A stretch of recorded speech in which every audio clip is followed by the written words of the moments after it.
Bitcoin. So because I was trying to help him during that time, now I'm helping people with knowledge. So it's like, transferring whatever that I wanted to do for him now, he's somehow doing it for the people through me.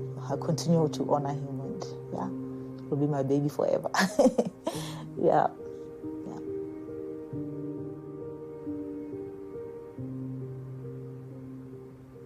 When I got introduced to Bitcoin, it's like, okay, let me save. Each month I save. I'm thinking more about the future, what's going to happen in the future, and I orientate my actions today that will impact the future.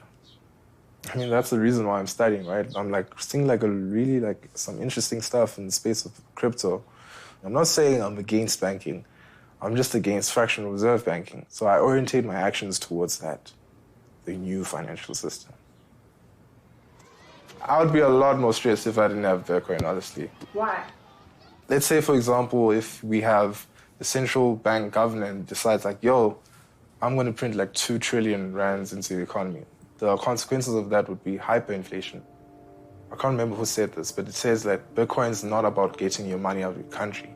It's about getting your country out of your money.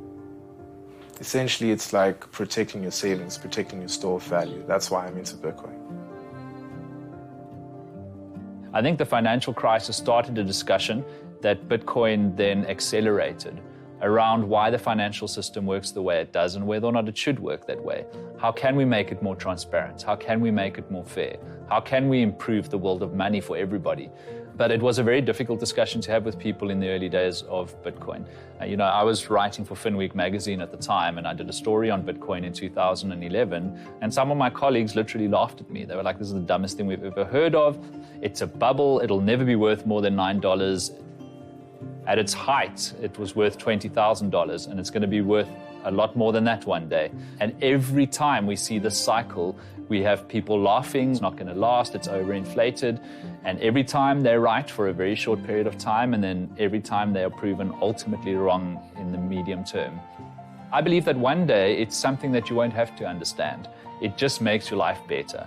Very few people can tell you exactly how their smartphone works. It doesn't matter because the narrative has become about why it's good for them. What does it enable in their lives? Well, I can speak to my grandchildren. I can stay up to date with the news. I can take pictures of my family.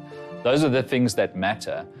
How the processor works and all of the software that makes it possible. Nobody really needs to understand the bits and pieces.